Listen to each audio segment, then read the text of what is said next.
Today's show is sponsored by Away and Organifi. Away creates special luggage that is designed to be resilient, resourceful, and essential to the way you travel today.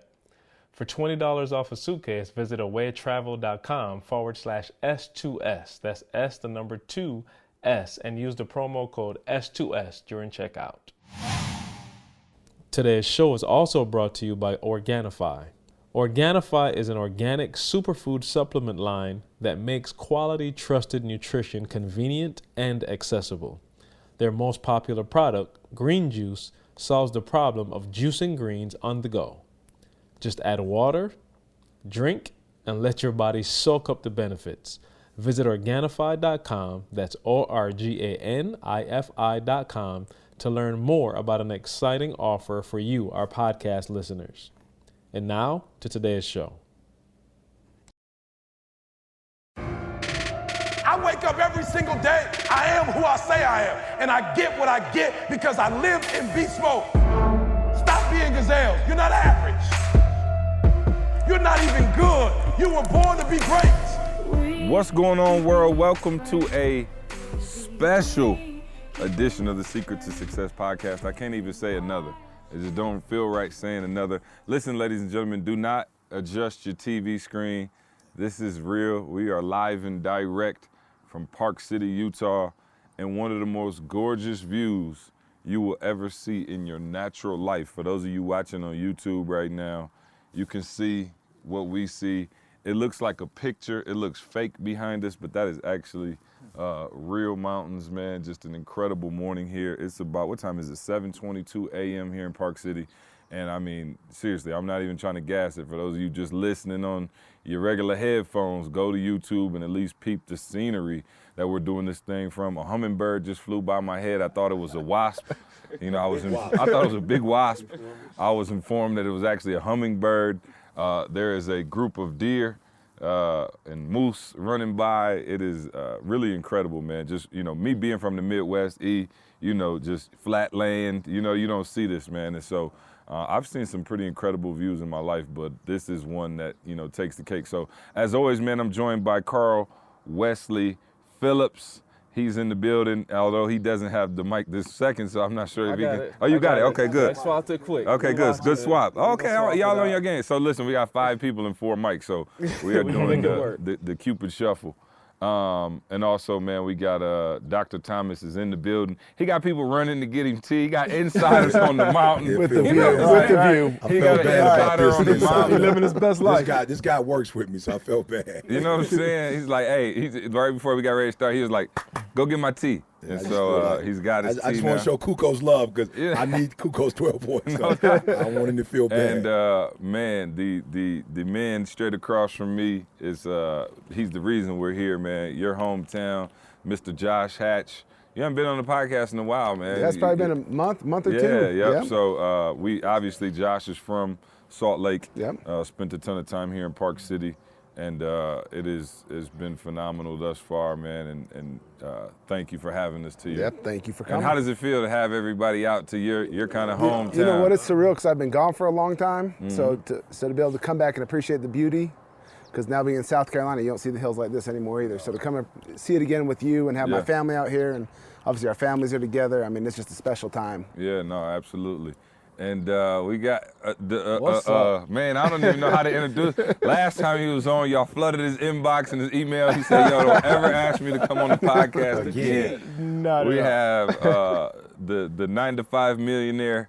That's the book title, so quick promo. Gotta be. Mr. Jamal King. Man, what's going on, man? What's up, brother? Good to have you back on, man. You obviously, man, a ton of people were, super intrigued by your story from the last time. Tell us about the love you were getting and how did that go for you? Hey, man, it's been phenomenal, to say the least. It's been crazy. It seemed like every day Carl would send me a message like, hey, Jay, we got another email, man. Yeah. And he'd be like, you want to reach out to this person? If you don't, I understand. And I say, no, just bring it on, man. So it's been love. How many emails do you think you answered? I answered all of them. Mm-hmm. Yeah, so I would say anywhere from about 50 to 75 at least minimum. Yeah. So Hey, I had to stop it. Like literally, I had to reserve it for BU members. It got so much, and I ain't send him all. Yeah. I actually stopped Right. sending them. I was like, yo, it's too much. Like it's a full-time job for Mom to get all these. Yeah. Carl was like, man, there's hundreds of emails pouring in, but thank you for responding to our people. That's why we do the podcast, try to get as much information out. I know you helped some people get started in real estate, quite a few people. Yep. And now when you come to the conferences, of course, you two are celebrities in your own right. So, you know what I mean? People don't know I gave Ma unlimited home run and pizza. You know, right. No complaints. Hey, I saw, I'm good. I'm running. I'm telling I you. took care of it. Right. I saw he. I don't know if E saw him yet, but you brought E some chocolate chip. I got the some famous cookies in the car. E. I got You the know what's so cookies. bad about those cookies? Didi don't like them, so Oh, it puts perfect. all the pressure on me. Oh, no Didi doubt. ain't feeling them, so So it's it's like, all D, you. you putting all the pressure on me. Yup, I got a box for you and Carl. Man, They what a sitting in friend the we car. have in Ma. Oh, man. What a friend we Yeah. have in Ma. No, man. So if you're wondering why we're up here, we had an event yesterday here in Salt Lake, which was incredible, man. Over at the University of Utah. Shout out to them for being Beautiful gracious facility. hosts. Yeah. Oh man, we did the event like in a skybox overlooking the football stadium. Yeah, Just a sweet. beautiful facility. And so it was great, man. And shout out to everybody who came through. And then of course we're here on the Hillside Mansion. Hopefully we can we get some B-roll views of it for them, Jose? Man, we'll get y'all some B-roll. Nikki already views, got it. I can but see it in her eyes. We are, right. Yeah, we are here for our mastermind retreat. We have a mastermind. Shout out to all the masters of the game. We have a mastermind retreat that we do, and so yesterday was a full day here at the mansion, and then today we'll continue and grow, man. And it got super heavy yesterday. I've only seen you cry like that maybe once. I was gonna say 3 or 4. I've seen a couple, maybe not that hard, but I think the mood was set. But you know, I was mad at E because E went first and was chilling. Then it got heavy in the room. E was like, "Oh, if y'all going there, let me go there with y'all." You know what I'm saying? So he got the mic back to E. But man, an incredible experience, I think, to say the least. I want to start I always try to start with a story. I want to start with a story of a lesson, if you will. And this lesson is called "Don't Block Your Blessing," okay? Ooh. So I'm on the plane, right? And so we get on the plane, we're headed to Utah. Of course, now you're talking about a 3-hour and 15-minute flight, right? Now, y'all know Trey is not the problem. I give my man some headphones, whatever. But now we have to buy a ticket for Avery because Delta sent us a message like, yo, congratulations. She overdue. You already put, so you know how I'm mad at Delta? Because you know, like back in the day, you would go to like a theme park and your mom would be like, look, you 7, she like, you 5 today. You know what I'm saying? Like, the kids under 5 free, so you like, you 5. So you got, all day you trying to remember. I'm sad. I want a big steak. If you say that at the door, we ain't going. We ain't going. It's just so however you want to play it, we getting ready to leave. And so Delta, I was like, because I asked Tay. Now, fair foul, first of all, Delta, I booked the ticket before Avery was 2. So I'm thinking, I don't have to book her a flight. You know what I'm saying? And so I'm shaking my head no. right. I would have booked all my kids' flights till they're 18 if that was the case. Right, exactly. So I was tripping because I'm like, okay, Tay, you call them and see. You know what I'm saying? So Tay calls and they were like, if she'll be 2 at the time of departure, she needs a ticket. So I'm like, all right, whatever.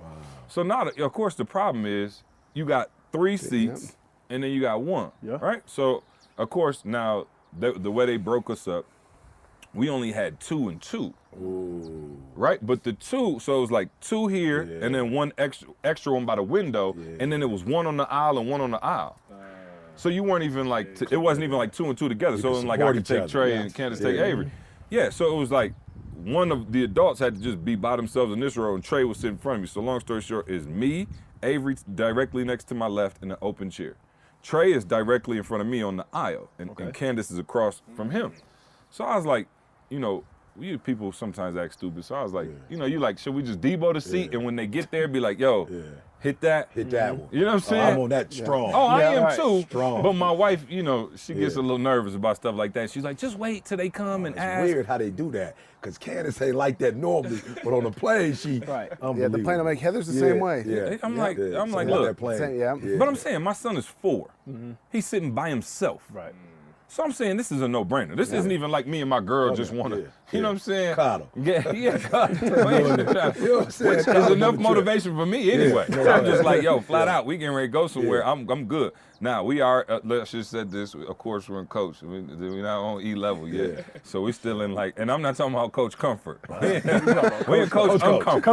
Coach. You're back by the bathrooms. Back by the bathrooms. Yeah, right, exactly. My man flushing the toilet right in my ear. So I figured, okay, cool. You know, I'm gonna just talk to the person. So here she comes. I see her finally, but she looks and she had the window seat. She was like, "Excuse me, this is my seat." I said, "Oh, ma'am, you know, I got my daughter here. She's 2. My son's 3. He's by himself." And Candace was in the back of the plane. She was like working or something. So it was like, as people are getting on, you know, they let the kiddos get on first. So I'm like, bet. So the girl comes and she's like, I ask her, I'm like, no, it's a window. I understand it's a window, but I was giving you an aisle. I ain't, you know, if it's the middle, you lose all your bargaining chips with the middle seat. It's like, I don't even like doing that. You know what I'm saying? You got to like run up against Mother Teresa in order to get the middle. So I'm like, I'm giving you an aisle. It ain't that deep. So I asked her and she was like, and she like, I was like, oh, here we go. She was like heated a little bit, right? And I was like, so I tried to explain to her again. I'm like, you could see my son in front of me. He's 4. And now, by this time, Trey, not only does he want to sit by the window because he wants to look at the action going on outside the plane, he also wants to sit by his dad. So he's like the whole time, like, why am I sitting here? Like, what's going on? So I'm like, ma'am, he's 4, she's 2. I got my kids. Like, I don't want, and she's like, and like kind of gets an attitude. And then she was like, finally, she was like, well, fine. Which I'm confused anyway, because I'm like, who wants to sit next to a 2-year-old on the plane? I'm trying to do you a favor. Every gonna tear your life up. Really, you know what I'm saying? So she like kind of has an attitude and she's like, well, I guess. And she sits down, right? So she sits down and nobody's sitting in her row yet. So she sits down and probably 5 minutes later, strapping young gentleman, looked like he was in the Navy, had his whole hookup on, you know what I'm saying? Came and sat right next to her. Good looking young guy, looked like they're about the same age. My man sits down, reaches over, shakes her hand. They talked the whole flight, and I'm pretty sure my man got the number because they was vibing for 3 hours straight.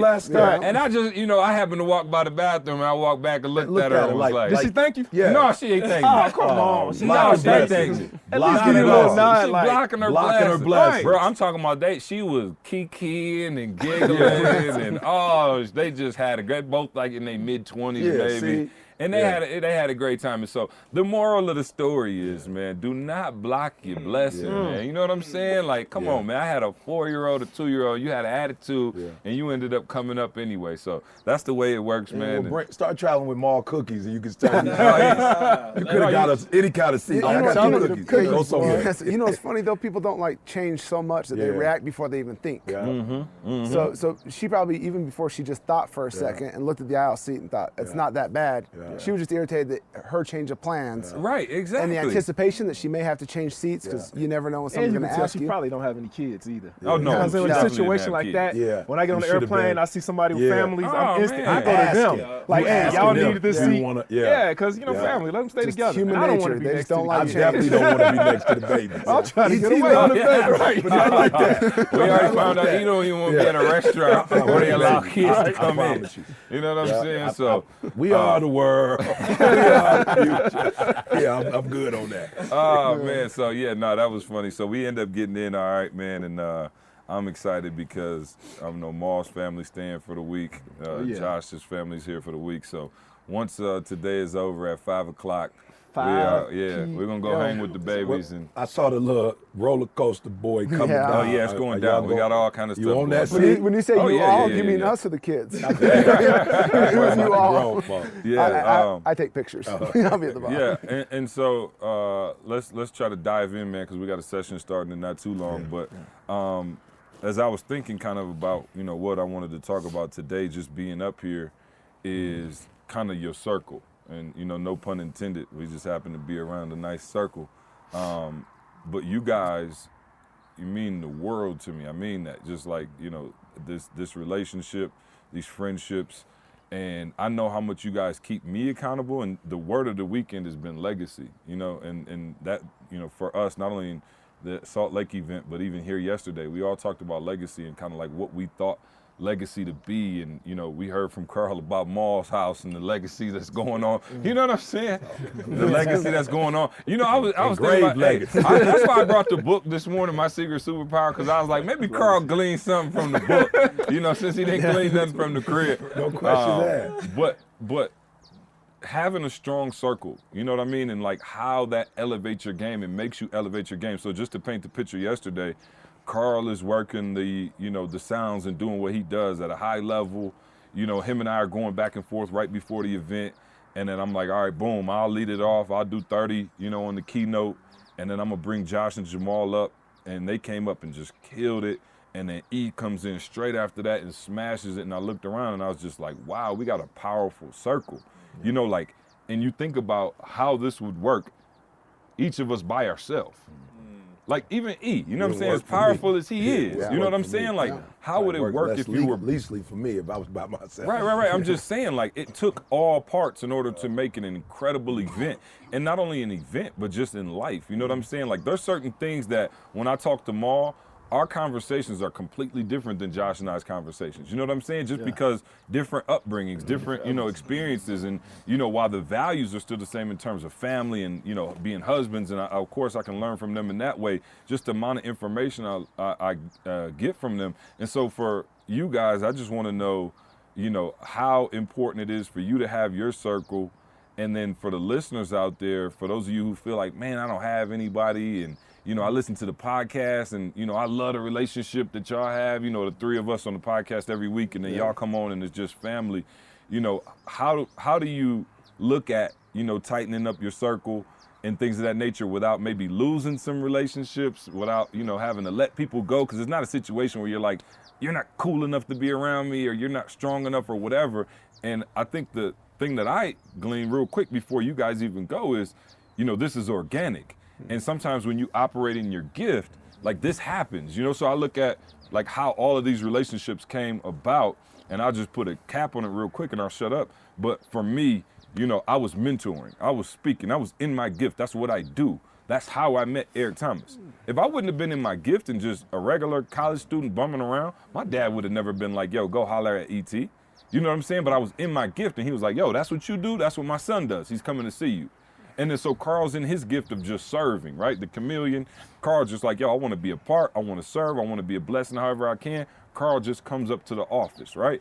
Josh, in his gift, being an exec, doing what he does, trying to better his staff and his community, says, yo, I'm going to reach out to the best speaker in the world because I want to pour into my staff, in his gift, right?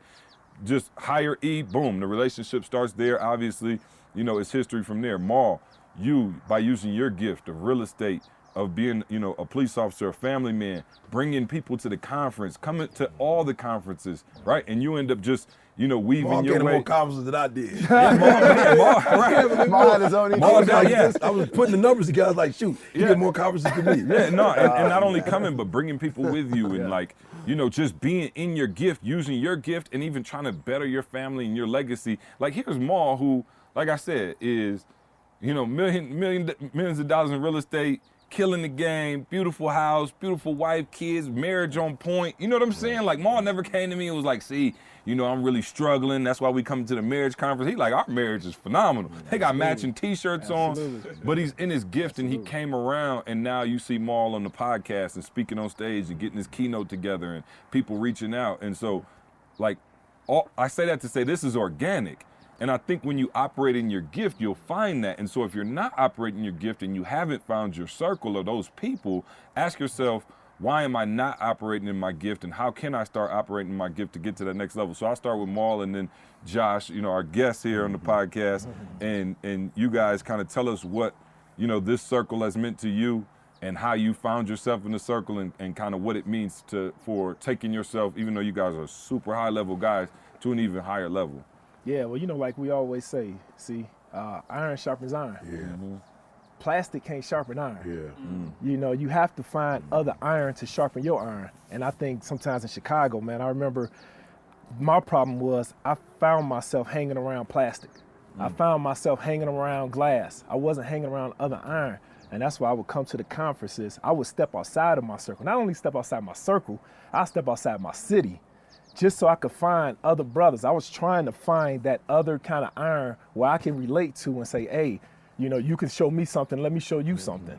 And then when I found that with you guys, man, it was like, okay, I got to get more of this. And that's why, man, every chance I got, I would come to every single conference, even if it was the same conference, right? I'll be like, look, I just got to get more of this. I just got to be around these like-minded people because, you know, I wasn't getting this back home in Chicago. You know, I was feeling unfulfilled, man. And so every time I would come specifically, though, Mar? Like, what were you feeling? Because you had the house, you got the cars, you know, you got the family. Yeah, but that's everything. But that's all materialistic. You know, I mean, it was good. Don't get me wrong. I got the house and the car and things like that. But that was more for the exposure, the mindset of my family. That was so that they can know that anything is possible. But the fulfillment of a man, the fulfillment of brotherhood, I wasn't getting that at home. And money came by that.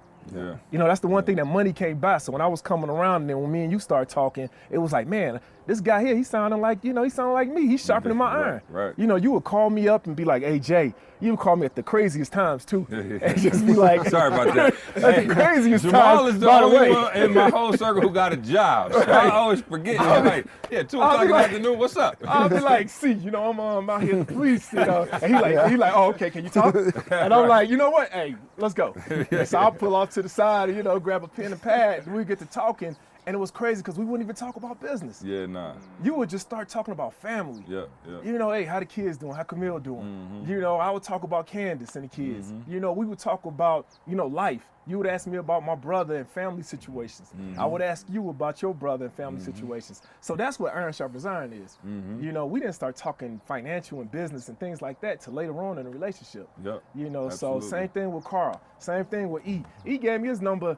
I think I had E number before I had your number, I'm actually. sure you did. Oh, yeah. I think the first time I met I'm him, he sure was you like, did. hey, here's my number, man. Take this number. Answer before you Right. answer. And then I was like, He wear a T-shirt with his number on it. I remember talking to my wife like, man, he just gave me his phone number. And then she was like, for real? I was like, yeah, it's probably the bogus number, though. I don't think it's real. You know, but... And Jamal never called it. I never called it. I never bothered because I understand. You know, I'm doing business, too, and I understand how this man got a family. You know, he's not out here, you know, trying to have people blow him up all times at night. So I would send him a text, maybe like, Happy Father's Day, you know, something like that. He'd send me back a smiley face. He is the emoji thumbs king. up, you know. Hey, that's Emoji better than what he king. could have texted you. He could have texted you some non. But I will say, he always responds back. Absolutely. Always. Now, I feel like Always. hearing him on other podcasts where if he send you a message, you know, you in his inner circle, That's he right. sends me Hey, messages now. So I'm like, I'm in there. And Jamal tried to act all cool, but Camille busted him out and was like, yeah, one time E hit him back, and he was like, baby, E.T. hit me back. I just talked to him on the phone. Right. I was like, oh, Camille killed you. Oh, cool. We so cool, you might get an error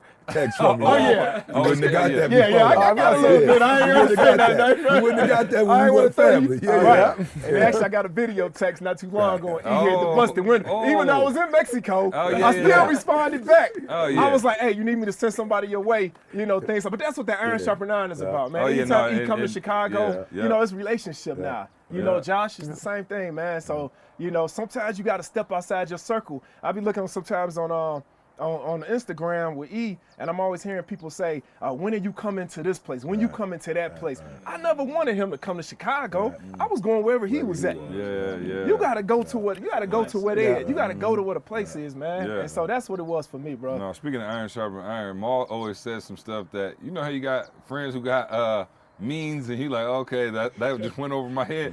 Maul called me and Josh was like, yeah, you know, I'm getting ready to take off. You know, we were like, oh, okay, where you headed? He's like, oh, me and Camille, a little local trip. We were like, where you going? He's like, Cancun. That's local, bro. That's 33 and a half hour flight. That's local. local. Question, I'm bro. like, oh yeah, local. no, you balling on another level when That's Cancun local. is local from Chicago. So anyway, Jay, same kind of question to you, just posed to you because obviously we know your track record, high level, you know, beautiful house, beautiful family. You know, what has this circle meant to you, and how did, you know, this circle come about in your eyes? Yeah, to Maul's point, came around organically, and I think when you get to a certain level, it's not that you ever mean to and leave people behind. Probably sounds a little arrogant, and that's not what happens. It's not that you leave people behind. It's just that, you know, I have a saying in the business that you either grow up or you grow out. And so it becomes impossible for certain people to have the same experiences. sometimes because it's means, but also just because of human growth. And with this relationship, you know, when E and I met, and that was 2012, 2013. Man, it seemed like 2009. Yeah, right? So, and when we met, I remember just when E came and I picked him up at the airport, and the little things mean so much to me. But I remember E picked him up from the airport, he's with Dee Dee, and he's carrying a box of books. Yeah. Literally carrying the box of books to the conference. Sounds We about open up right. my trunk, load in the books, and I'm thinking, this guy's just the real deal. And we get in, we just had a very organic Days long conference. gone, no Josh. Oh, long gone. I ain't seen a box of books. Hey, I seen a box of cookies. hey, someone just brought him tea. Someone just brought him tea. That's the reason why C hasn't seen it, because he's so big time that he don't roll with me no more. But if he rolled with me, he would see me carry boxes. So I'm still doing my thing. See big time now. He don't hang with us little fellas.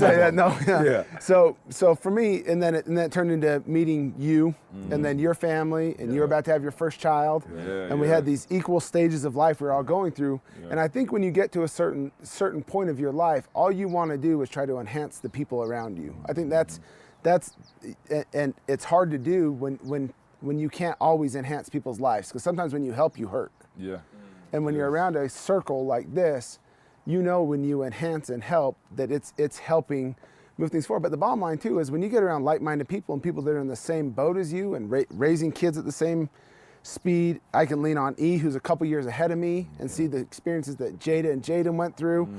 And you know, I can tell you this relationship is, the business side of it is very, very secondary. To me, that is all the icing on the cake of this relationship. Yeah, and I think those kind of go hand in hand too.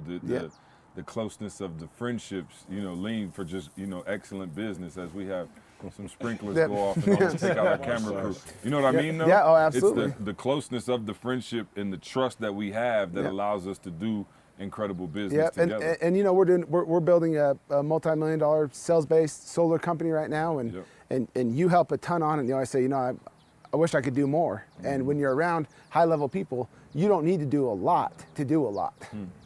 And that's the challenge. A lot of times people need to put in 60, 70, 80 hours to make an impact. Right. Your impact can be made in 3, and it's a huge impact that moves the company forward. And so I told you, we did 15 million in our first year, and I would have done it if we wouldn't have had a conversation and said, should we do this? Yeah. We wouldn't even have done it. Wouldn't even have thought about it. Yeah, it's all part of the equation in this circle. Yeah, no, absolutely. E,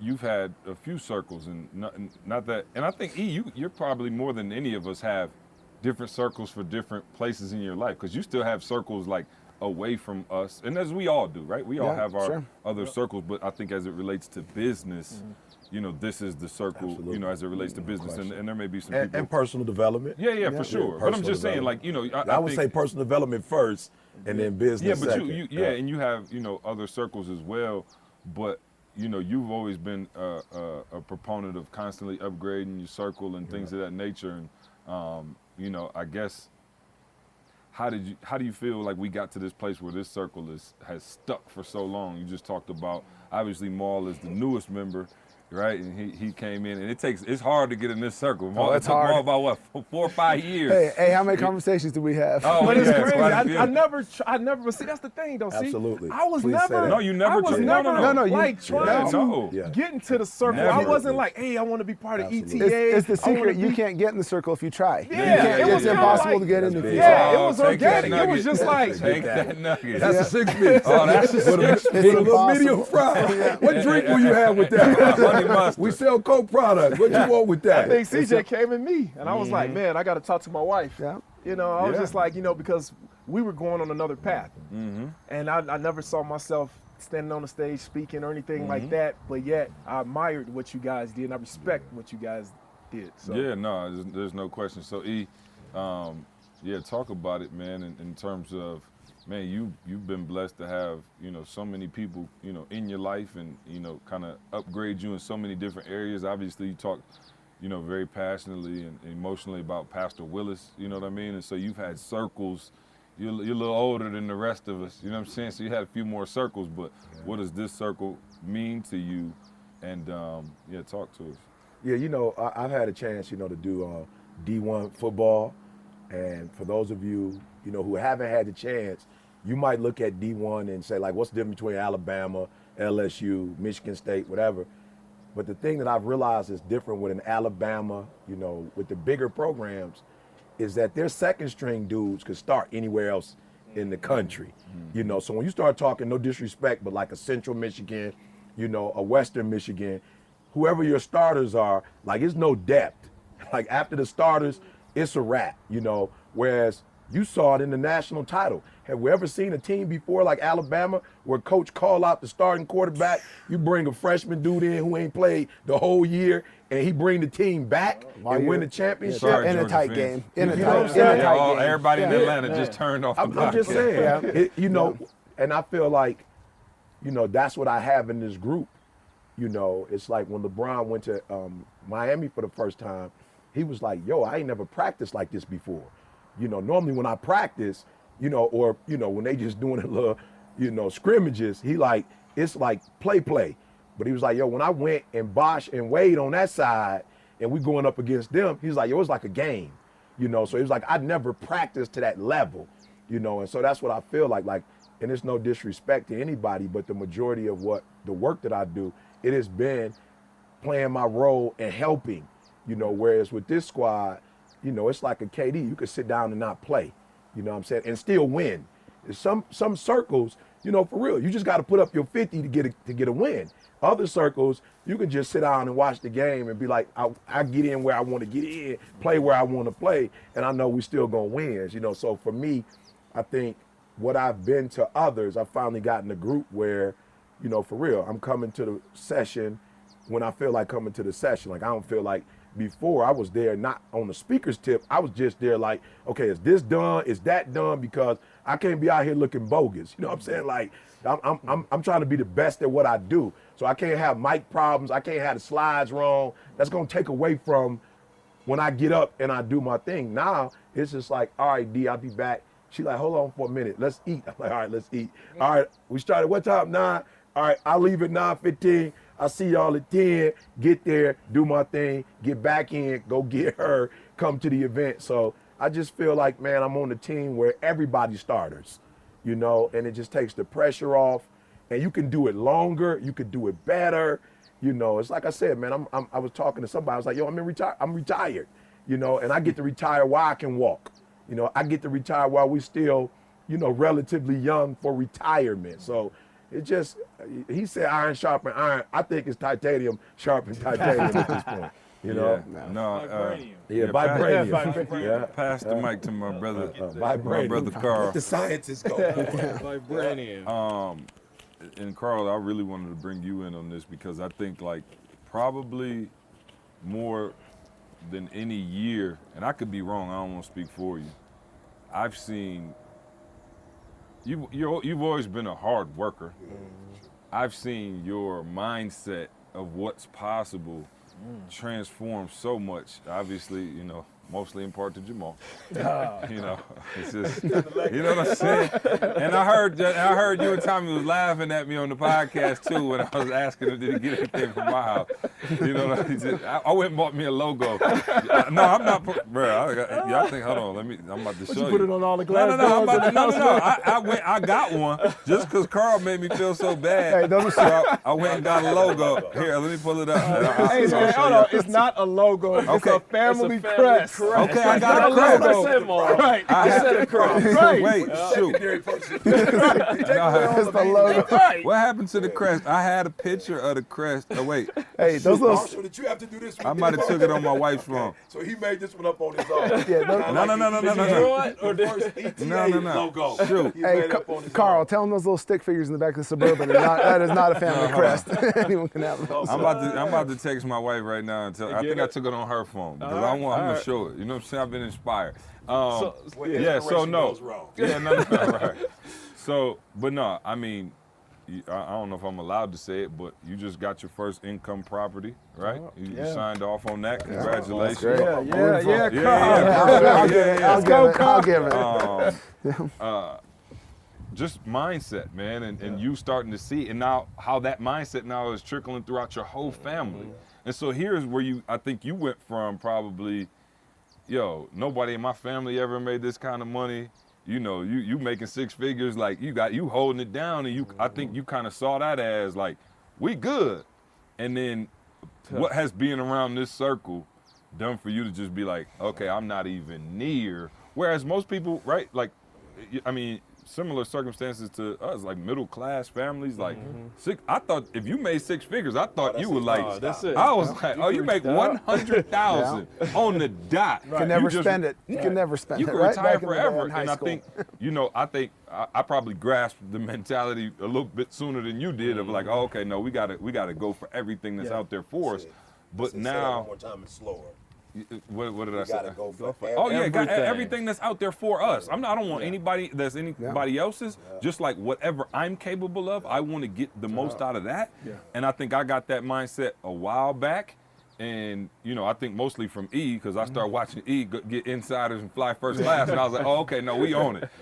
And so, but here's the thing, I didn't ask E to give it to me, and I think it was crazy. Somebody the other day was like, oh, I was talking to somebody and they were like, oh, I knew who I was talking to. I'm not gonna say his name, but he was asking me like, oh yeah, because they were trying to get you to come speak somewhere. And I was like, well, it was like, well, you can make a nice little check off that too. And I was like, I don't make any money off you speaking. And they were like, what?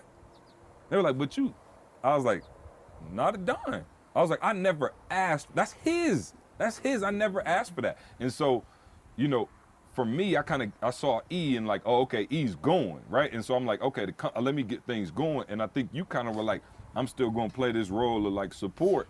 And now I'm seeing your mentality like, bro, I'm so proud of you, man. When you told me you closed on the house, I was like, that's so big for Carl, who's like so risk averse and like, and not trying to rock the boat or really make any moves like that. And so talk to us about how this has contributed to that. And like when we say that, you always hear that, like upgrade your circle. But I'm like, yo, it's so important because like now you have an income property. You're going to have a property that Jesse and Jordan are going to be able to take and have forever. Like, think about that, bro. Like, really think about that. They'll have that property when you die. Legacy. There's a legacy piece. So talk to us about how that changed. With the crest. With the crest. I'm texting Candace right now. Look at that. Right. Chris. It's not a logo. He worked hard to so- make it. so let crest. me- Inspiration goes back. Sorry, Carl. Oh, you good. Let me start here. He's still So looking forward to it. No, I'm looking texting for his Candace. logo. you gotta find it. So I'll start here. For me, and I'll share a story and tie it in after. I remember as a kid, my parents took me to like a children's home for the first time. I remember going there, and I remember the feeling of like realizing that these people don't have what I have access to. They don't have 2 parents. You know what I mean? They don't have like a solid schedule. They don't have regular life as I knew it. And that thing impacted me for life. Like I'm envisioning walking into that room now. I was probably 12 years old or something. I don't remember. But I remember walking in there thinking like, man, like we got to be able to help people. Like we have to be able to help people. So you fast forward and like that's still something that's near and dear to my heart. So when we talk about the circle, it's a circle of service. Everybody here is looking to help people. You know what I'm saying? Like it's nobody in this circle. And again, connecting with E first, it's like this is somebody that was out doing everything I could think about. Like I want to help people, but before I could think about helping, like he already got stuff for me that I ain't even thought that I needed, and they're providing for me. I'm like, whoa. Like, so he poured into me and my family first. And I'm like, yo, this is like something that I can't let go. First of all, I can't let it go. But how do I get other people exposed to it? You know what I mean? That was the thing. Like, yo, again, my sister and my wife and I will talk about like her family sometimes, and we'll talk like, man, like they're not exposed to it. As we speak now, my wife's family just flew from Barbados last night to spend a couple weeks with us. I'm like, man, I just got to get them exposed to it because I want to help them, want them to see this. And to what C just said, everything that I did coming in, the chameleon nature and all that, it got me to a point where like I could serve, but it didn't get me to the point where I could help other people. Yeah. You know what I mean? It was like a level, I got to the point where, and this was gratifying to me, but like I want to be able to help people on a much bigger scale. And both of y'all, so see, I'll get it for you. We talked about it, but the conversation that you two had that you shared with me when you first moved was like, man, if I'm not living to my fullest potential. And we about to go there. That was my next segue, but go If for we it. not living to our fullest potential, like it's a disservice to everybody around us because now we're giving them the excuse to live as ordinary as they want to. But we stretch ourselves and be able to accomplish things that look impossible. You know what I'm saying?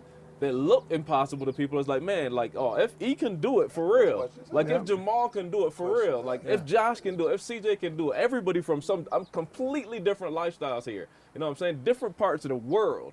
And if they can do it, like it ain't magical. It's they put some work in. You know what I mean? Like they really found like just the avenue that they can like lock into. And hear what I'm saying? Lock into something, push past what's comfortable and get it done.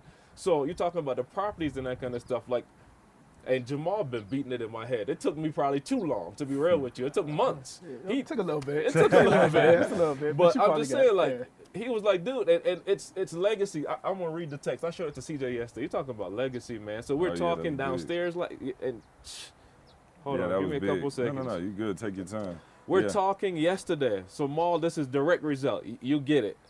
My wife texts me and says, this is exactly verbatim what your daughter just said. She's like, I'm typing what she said, so I'm reading it. Daddy, I want you to see me when you come back, and I will have you give me 100 kisses. When you come home, I hope you and me will have a great relationship every day. 3-year-old daughter, y'all.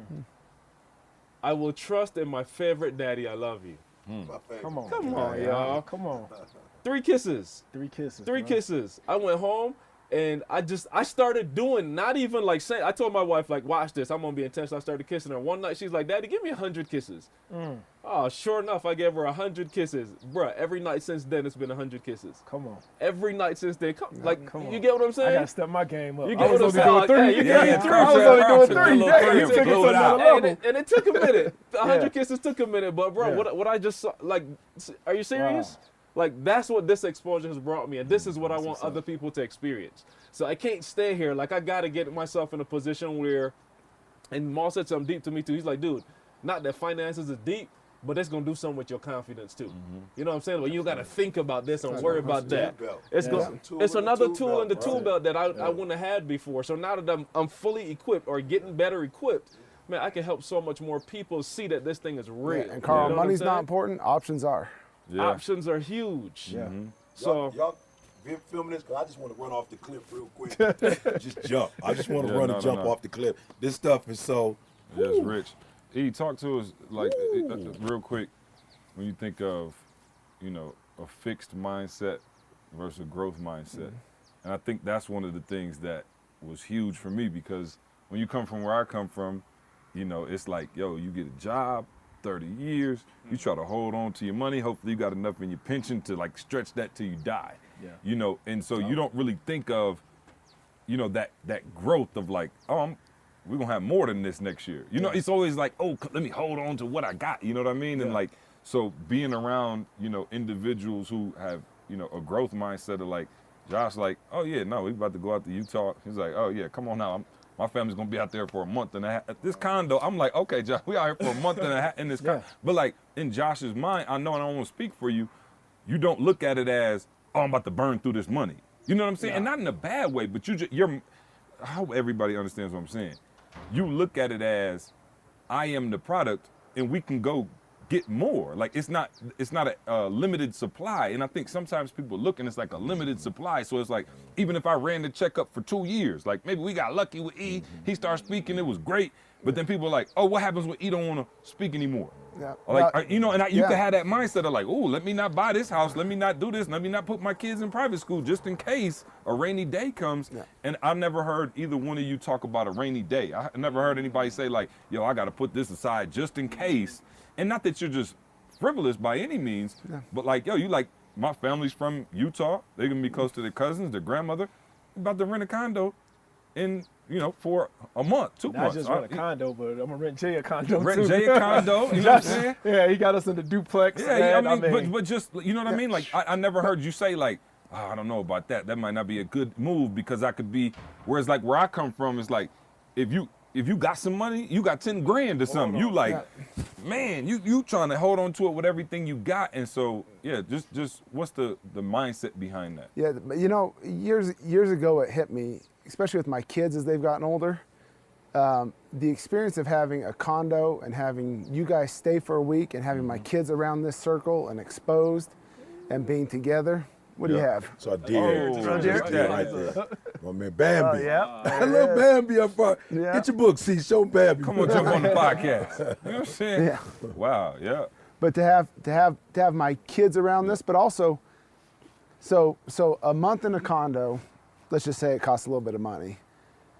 The conversations that take place, the memories that take place, we'll go make that money back tenfold. Just in being around and being in this environment. It's a growth mindset. And so it's not, to me, it's not even spending money, it's investing in memories. And that's always tenfold. And look, I've flown in the private planes. I bought every car you can probably buy that you'd like to buy. And none of it's given me fulfillment. None of it has. It just hasn't. It hasn't done it for me. I'm trying to get a new car now because I'm like, I'm getting tired of the ones we got. Yeah. I need some toys that I can touch or something like that. For some people that may do it for them, but it just doesn't do it for me. But this does it for me.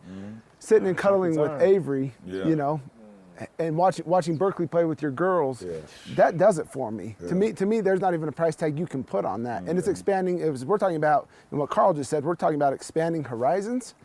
My kids are exposed to people that are great husbands. There's great mothers. There's other great kids. My daughter's hearing Jasmine talking Mandarin. I'm just, you know, it's just a cool experience. And they're seeing that the world, and they're going to see that. And you know what's important to me? See, it's important that my kids see the world is bigger than the block we live on. The school, their classmates, and that there's a lot of great people from all over this world in different walks of life. And I want my kids to know it's a big old world out there, and they can go find their piece of it. No question. And I think, go for it. No. What you got? Yeah, can I grab that? Can you grab my phone? I want to show them a pic real quick of that. Where is it? He got it for me. Charging. Man, Go ahead. I promise you I want to stay on track. No, You get know, off track. I promise you I want to stay on track. But man, the one thing that bothers me, like right now in life, you know, life would be so great for me, man. I promise you, if I could fix this one thing. But my biggest challenge is, he said, the fixed mindset, you know, the growth mindset, is that I gotta hang with people that don't have my mindset, man. It's just so hard, man, you know, because, you know, people think you bougie. I'm not trying to be bougie, you know, but a lot of my people that I love, I isolate myself. I spend time, you know, away from a lot of people. And it's like, yo, I ain't mad at y'all, but I want to win 82 games, man. I want to win 82 games. I want to win every playoff game. I want to sweep every doggone team. I want to win the doggone championship. And you get with people who make it to the league, if they make it, and that's enough for them. And a lot of people, like, you know, I had a conversation with my boy. He called me the other day. And it just was so rough, you know, because it was like, yo, I ain't trying to lead none of y'all, but I ain't trying to die being with y'all. You know what I'm saying? Like, and I got to make, what a lot of humans don't realize, I got to make so many sacrifices to be with you. You know what I'm saying? And it ain't like I'm trying to be better than you or I'm a bad dude. But like, let's just be real, Josh. We stand at the montage. You know what I'm saying? My girl was like, we spent a lot, I'm like, Didi, sit down. Like, she was like, it costs for 3 days or however long we staying at 10 grand. I'm like, no question. So it ain't like I got nothing against nobody, Josh, but when I travel, I don't want to be at the Holiday Inn Express. No question. I did that already, bruh. I paid my dues. Yep. I stayed in the Motel 6, bruh. I was in the La Quinta. When I first started speaking, I was with you. You feel me? I started when I was 19. Bruh, we was driving 10, 12 hours. 16 hours. I don't want to do that at 47. And the fact that you didn't grow or you want to stay where you are, I'm not mad at you. But I get angry with people because you trying to make me feel bad because I want to grow, bruh. Like, I wake up every day and I want to be better than what I was the day before. So if I go to a restaurant and I want eggs, bro. I went to a restaurant the other day. It was like 3 o'clock in the afternoon, but I was at one of them hotels where they ain't own we don't serve eggs. They not on that. They like, we here for you. That's the difference in the hotel. Holiday Inn Express, they telling me we don't serve that. We only serve that from 6 to 11. The Montage, they like, you want scrambled eggs with cheese? Okay, how many eggs you want? Okay, what else do you eat? Well, I eat the soy. We got soy too. We got everything. And don't come downstairs. We'll bring it up. So I just want to say, you know, for real, man, That's the one thing in my life right now that if I had a magic wand, I would fix. I want to be with everybody. Yeah. But I can't be around average. And you can't be mad at me because I don't. It's like what Jamal saying, all right, want to get property. That's what he does. I don't want to be around people who don't want to take risks. Yep. Yeah. Not because I'm mad at you, but you bottling me up. Yep. Yeah. You making me not. Right, I want to fly. Yeah. So, yeah, he left Cleveland and went to Miami and left Miami and came back and then went to LA. But it's because he want to win. Yeah. And I saw the disgust on his face. I saw LeBron, you know what I'm saying, like he a champion. I saw LeBron try to be respectful and dab everybody on Golden State. But I saw him check himself out. Yeah. Don't no champion want to check out with 4 minutes left or 3 minutes left in the game. And so everybody like talking about LeBron. Let's talk about all the other dudes that made him leave. Yeah. Let's talk to them. Let's talk about the dudes that's missed the free throw. You mean to tell me I'm practicing all this time? I paid $1.5 million on my body to be a champion, and now I can't win because you can't make a free throw? Yep. Free throw? Yep. Doggone it, you a professional. You a professional. You got two. I passed it to you because I knew he was about to foul you. So I did everything I was supposed to do. You can't make 2 free throws? You a professional. You don't know how much time on the clock? You a professional. So you want to be mad at LeBron? No. Let's talk to the Cavs. Why didn't y'all do what y'all? And so people look at me like, okay, E, when you in town, you don't come by.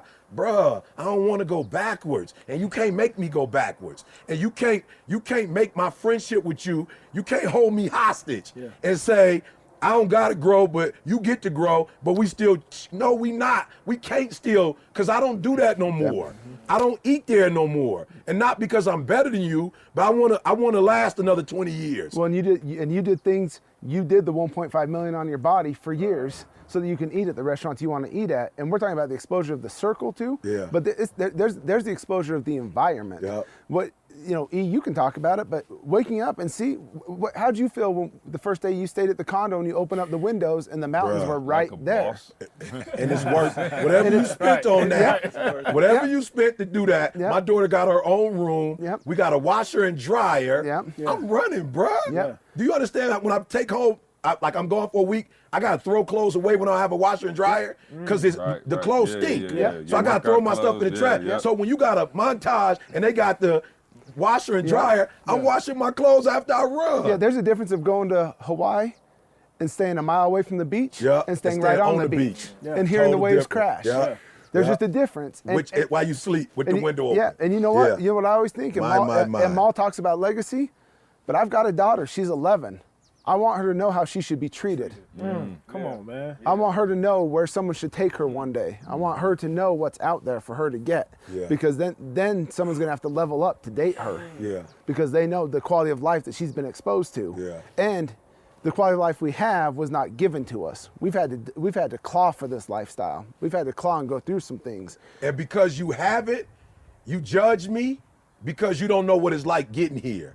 And so you judge me like, he think he big time. No, I don't think I'm big time. I don't want to lose this. I don't want to go back to that roach-infested apartment. I don't want to go back to grocery shopping and having to select, okay, what we go sell. For real. Your options have changed, but your scrappiness hasn't. Oh, no. And that's the thing they don't realize. Because they think because it's a nice hotel room, that all of a sudden the edges around you have gotten a little softer. No. They got I get scrappier. Yeah, I get scrappier as I go. That was a little soft. I don't want to dummy myself down. You know what I'm saying? You shouldn't have to want to dummy yourself down to make other people feel good. You got one life to live. But how many of us do it, Mo? How many of us dummy down just so we don't lose what we had? But look, but you're doing a disservice to those that you love, right? That's it. So I can't never, every time we vacation, I'm like, look, we staying at the best hotel. That's right. We flying. We going to the best place. I'm doing everything I can in my possession, in my power, for my wife, for my children, because I don't know how long I got on this earth. Tomorrow not promised. So I want to give them the best version of me right now while I can.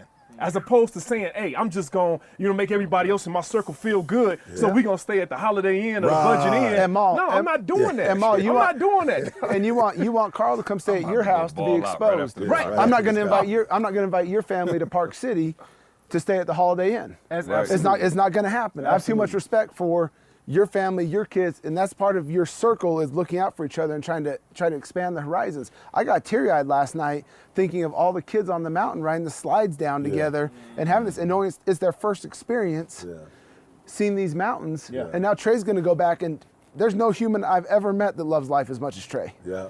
And he's going to go back and he's going to be talking about these memories forever. That was my pick I wanted to show right there. That's my pick of the whole hookup right there. Oh, yeah. That's my pick. No I doubt. walk in. I'm going to show, hey, we'll put this pick up bruh, on the podcast. I walk and then in. we'll put the pick of Huddy and Avery up on the podcast. Yeah, he like, got that. And I'm like, holding like, okay, cool. Down, his legs like, I'm like, bro, I'm like, that's it. You're like, I'm thinking you ready to, like you just want to keep me for a second. Yeah. He like, no, goddamn, let me show you where we were swimming at. Yeah. And I'm looking like, wow, you 3. I'm sorry, he's not 3. How old is he? I said Trey? 3. Yeah, yeah. On YouTube. Yep, 4 now. Yep. So I said, Trey, what are you doing? He like, I want you to see the pool that I was at. And we was just pointing to the pool, and I'm just sitting there like, yo, a 4-year-old, there's no way he's not gonna be successful, you know. And not only does he have his dad, he's got all the people that his dad looks up to, and he's getting that opportunity. I'm just thinking, not having my biological father, you know, I'm looking at Trey like, not only do you miss not having that, but you miss not having that village that comes with being connected, you know, to your people, you know. So, so for real, y'all listening, when you talked about Carl, I just remember when I told Carl, when, you know, he was looking at the house, I was just like, Carl, I'm just gonna be real with you. What I've learned in life, get what you don't think you can afford. Don't get what you can afford, bruh, because that's not gonna stretch you. That's not gonna make you do nothing. Which is the complete opposite of everything I was taught as a child. So you know what I'm saying? Like, that's live within your means. But that's don't try to go we're not too talking far. about balling, I'm just saying, irresponsible, but you learn to play it safe. No, Eve, what you just said is 100% accurate. So I'll tell people, especially, and we run a sales-based company, I'll say, you don't have enough on the plate. It doesn't motivate you. You don't say that one more time. You don't have enough on your the plate. Yeah. There's no reason for you to work hard. So go get a nice car. You say you want it, put your money where your mouth is, get a nice car, then go to work. I'm telling you, that's the opposite of what we were talking about. You go get you a Yugo, and you better hope, you know what I'm saying, pay your mortgage. If you go frivolously spend, but if you know, Anders is sitting in here, he's here for the conference. If Anders wanted to buy $1 million house right now, he could. And I would tell Anders, go get it if that's what you want, because it will inspire and push you. But you know, when we grew up, it was get a starter house. You know, that? get yourself a starter house. You know, don't get nothing. Get a starter house. I remember telling people. my first house was a 4,000 square foot Greystone. And then I remember everybody saying, "Hey man, you supposed to got a starter house." I said, "This is my starter house." That's it. It's a difference. This is my starter house. That's right. Yeah. I'm about to run off. Are you taping? I'm about to run off the cliff. According to you, this time for real. Hey, just tape it though. I want you to see me live. I think I might have told you this, Carl. According to your faith, be it unto you. Meaning according to what you believe is possible. No, so just because you, no, hey, don't jump. Hey, put it on Facebook Live. I'm telling you, you get more hits. He died a happy man. No, I'm telling you, what you think is possible. No, you know what's crazy too? Remember we were driving through Buckhead for our last retreat. Yeah. And them cribs over there, obviously just crazy. And I was like, it's cool though, because now Mall got the 18,000 square foot. We got gyms, sports bars, about to do a tennis. They're about to do a tennis. I courts, spoke it the other day. Everything. They told y'all. I told the And I said to Mall, I was like, he was like, man, I'm going to have to give me one of these. I was like, man, you already built your dream house. He was like, careful, that was my dream house 3 years ago. Right. Yeah. Right. So from the starter house to I'm like, the next house, Mall, you just going to have to just knock out all these trees and just make it the whole But even house. y'all did the Atlanta one first. Yeah. We walked in, thought that was something. Yeah. 3 months later, we're in Utah. We probably gonna have to go to fourth with heaven. We're gonna take everybody to kingdom. I'm saying, take me to the pearly gate. But here's the thing on a business side, this crazy scene, we've talked about this a bunch, is we've all been able to do something at a certain level individually. Yeah. And now it's time to see what happens collectively. And that's where it gets, from a fun standpoint, scary. Yep. Because when you have this much talent and everyone's been able to hunt and eat on their own at a high level, and then you get collective, but no one's selfish and no one has any ulterior motives, and everyone just wants to win. It's gonna be hard to stop them. Yeah, and so what happens is every opportunity isn't life or death. Right. Because you're not desperate. You're not desperate. Right. And so you pick the ones you want. And someone said it yesterday at the conference about is Carlton. Carlton asked about contracts. Yes. The thing is, and you talked about legacy, when you get to a legacy point of even business, you just choose who you work with. So and he talked about the conference. He doesn't move unless he wants to move. And that's the ultimate thing in life is freedom. And when you have a circle like this, you have a sense of freedom because you think clear, you move clear, you don't panic. You can vet your ideas, but also if one idea doesn't work or one business doesn't work, it's not death. Yep. You just Yeah, readjust then and you go don't have to get count on it. Go for it, Carl. I'm sorry. Hold on, Carl. You I can ain't saying that. And you get cookies. That was important, though. Right, What I was gonna say, Josh, I want to talk to those people out there who are afraid to be in the crew. Yeah. Because it could be, depending on your ego, Yeah. it could be threatening. And like Sure. I told somebody, I think I said it during the conference yesterday, you got to see it differently. You got to see when somebody is as strong or stronger than you, you got to see it as offense, defense, special teams. Like you can't see it as boxing and you going, no, you're not. You got a Ray Lewis on defense. You should be excited about having Ray Lewis on defense. That means you're going to get the ball.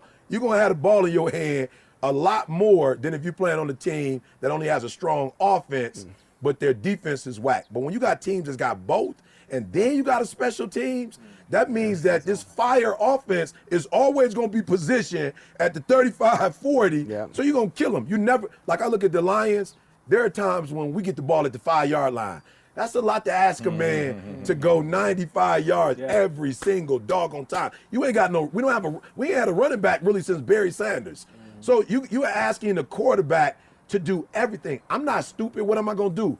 We gon' put all 9 on top of y'all. Why? Because you ain't got we gonna blitz every time. We gonna play your wide receivers tight. But if you got a Barry Cowboys, you got a Troy Aikman, Emmitt Smith, what was the receiver name? Michael Irvin. Deion. Then you got Deion on defense. Bruh, it's a nightmare waiting to What's the happen. best O-line? Yep.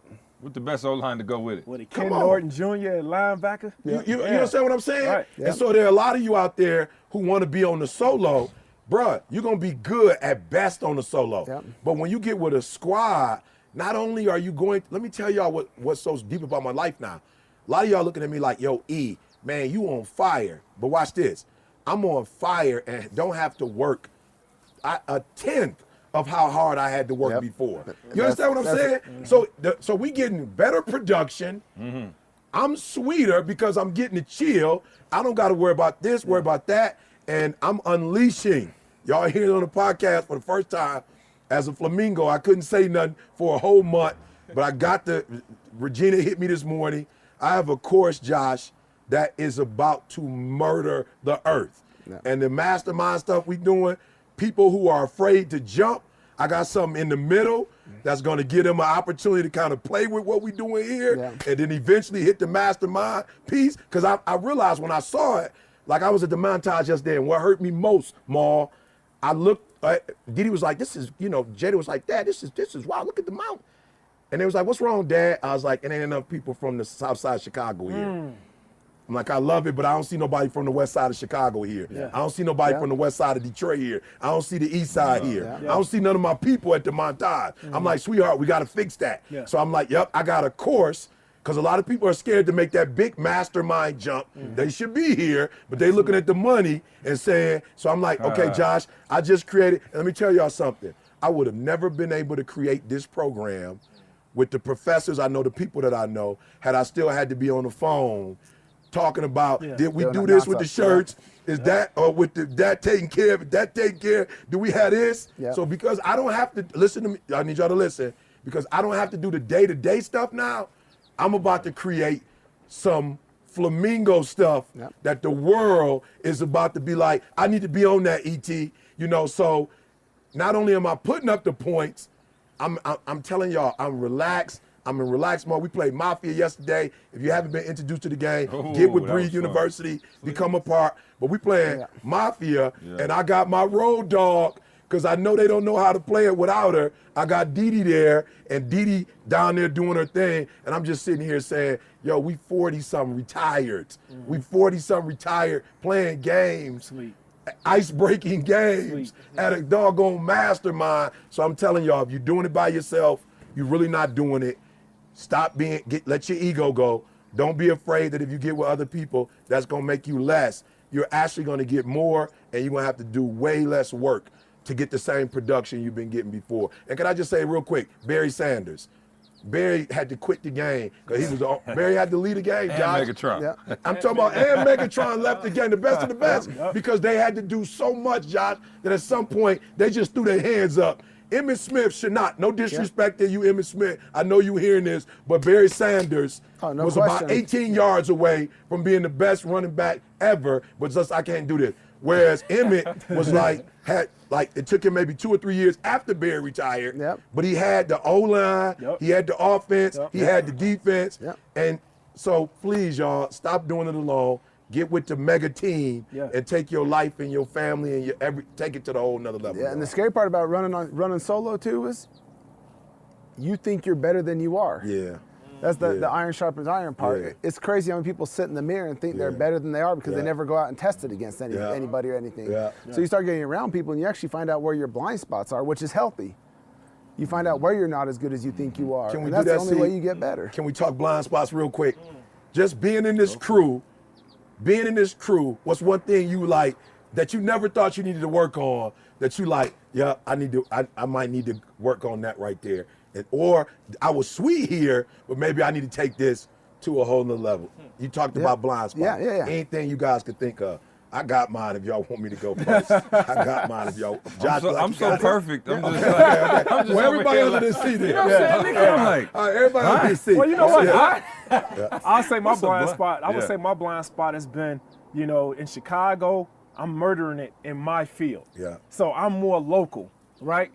Talking with you guys, being around you guys, Josh talking about, the solar thing, they expand into North Carolina, different states. Yeah. Hearing that you and Didi only haven't been to 2 states in the United States of America, it's a global type deal. Right. Same thing with CJ. So now it's like, okay, I need to take my mindset outside of Chicago. As a local and make it global now. love it. Take the same principle, the same thing I've been Absolutely. doing, and now just stretch it amongst the United States. Yeah, I'm teasing. I would say for me, Obviously wasn't teasing, but it's teasing. If I had to. I just saw Nikki, she was feeling me on. Kidding, not kidding.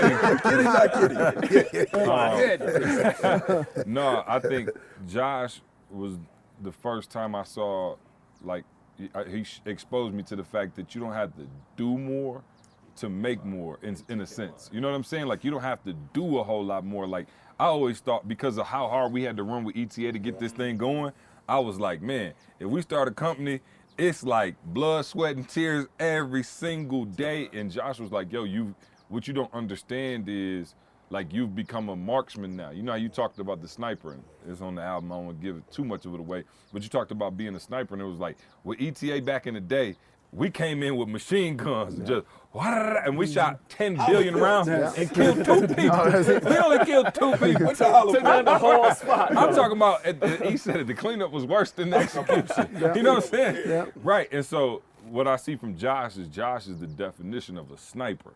So Josh showed me that, yo, here's what we can do. Here's the plan. We'll formulate the plan.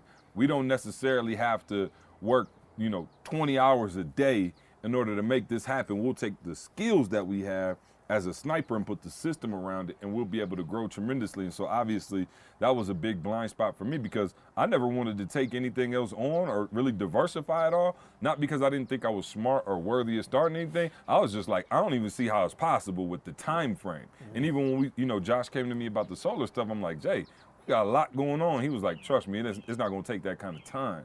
And so I just learned, I think my blind spot was there are other avenues in which you can create revenue, in which you can, hire. I mean, we got 20-some people that we've been able to hire. We got 6 kids in their, 6 or 7 kids in their 20s making 6 figures. Like, we're giving opportunities. I just never saw that possible without, like, emptying the bucket on every single given turn. And so that was a huge blind spot that I had that Josh was like, boom. So now I'm looking at other things like, wow. And of course, Jamal with the real estate, like we got a property now, you know what I'm saying? Like we got, and just how easy it was and how we're able to just put this there. And, Maul, like I've been by the house one time, he shot me and Josh some pictures. He like, cool, we'll flip this one. We on to the next. So it's just like, you see how you can seriously make this huge impact without having to you know what I'm saying, necessarily run yourself ragged. And so that was a huge blind spot. How fun for is me. it just on the drive here today when we said we were driving up here and we said let's get a lake house. Yeah. Oh yeah, yeah. But it's not a lake house like let's get a lake house and let's throw it out there in a dream. Oh, no, it's no, like, no. hey, let's get a lake house. Yeah, right? yeah. Just put in the work and get it done. 100%. Yeah, no question. So yeah, I think that was it for me. You know, just that blind spot was, you know, that particular piece. I mean, that's hardcore where I was going. You have to work hard. Let me put it like that. Yeah, of course. You have to work hard. But working hard is not what's going to sustain you getting there. And that's the biggest thing for me. Because again, I'm telling y'all, that's who we are, really, just hard workers.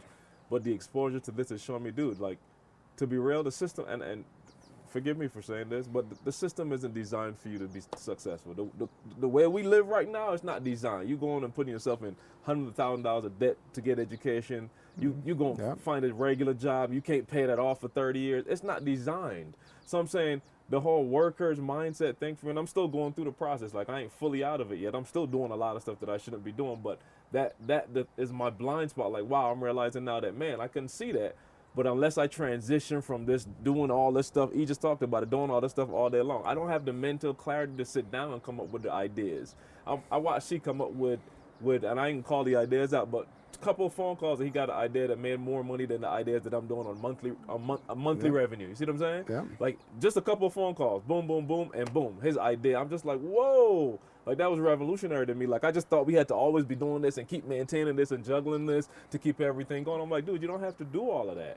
So just piggybacking from, you don't have to do that much. You work hard, get yourself in the right place, and then you got to be strategic and really think about moving to the next level, not work to move to the next level. Yeah, blind spot for me while you're passing the mic, I'd say, even take it out of a business standpoint, the blind spot for me is, again, it's kind of what I just talked about, but it was me. When you're living in your own little world, you feel like you're the best husband and father you can be because you are being a good husband and father in your own world. But when you get around other great husbands and fathers, you get to measure up and see certain things like the 3 kisses, right, that turn into 100 kisses. And just the little text, the Father's Day text, the flowers to Candace, the things of, hey, just holding each other accountable. I realized that I believe I'm a good husband and father, no question. And that is my whole world. But that doesn't mean that I'm always doing the right things. And so I've realized I've had some blind spots where I can be better at that. And we constantly keep each other updated. We had a group text going, and if Candace send me like a sweet text that's like, you're the best husband, I shoot it to them like, go on and check that out. I hope you see that. And I tell them all the time to do that with me as well. Hold on, I got something I want to show Carl. Let's see if I can inspire him real quick. Found a logo? You know what I'm saying? I just want, hey. Oh, wait, it's done. Hey. It's done. He got it in the house. Oh, no. We ain't playing with it. No, it's Oh, up. man, Yeah, let me I see. ain't playing no game. Let me see. Yeah. Let me see the logo. Hey, I ain't got Yo, it. sis. Don't take it. Let me see the family logo. Pass it on around. Yeah, pass it around. You know what I'm saying? Put it up. You know what I'm saying? I usually don't do this. You know what I'm saying? No, I know that looks awkward in the Hey, y'all, I got to one-bedroom. step the King Let's legacy. see We got to it. step our game up.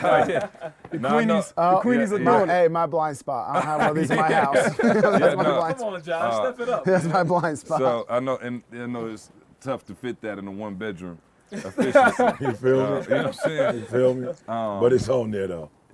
Last thing I want to talk about before, how much time we got? What time? Oh, I gotta get mine. Yeah, I in, was gonna say, does he get his blind spot?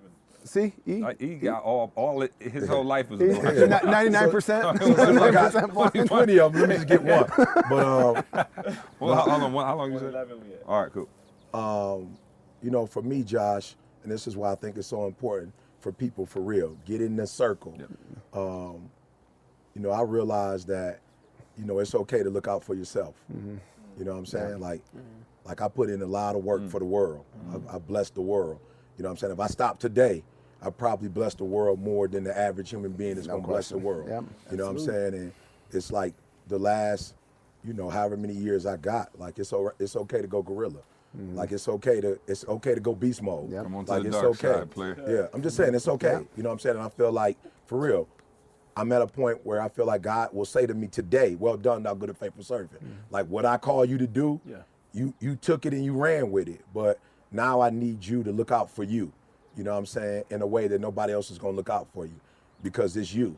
You know, and I think when you do what I do, you make the mistake when you're younger of thinking, you pour into all these people, they're just gonna automatically turn around and pour into you. Nope. And it don't work like that. Not even in a bad way.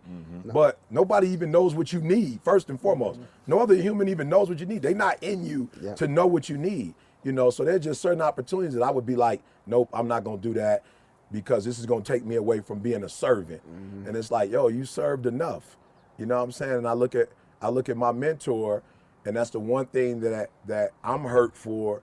It's like, you know, he will pass and have put 70 years into blessing people. And I don't know if he ever got to do this. I don't know if he was ever able to rent something out for a month and come and enjoy the fruits of his labor. If I was the only person that he blessed, you know what I'm saying, he would have done a great work. And he never got to rest, you know, for years and enjoy the fruits of his labor. And I'm like, yo, I'm not going out like that. You know, because if not in a bad way, but so many people are in need.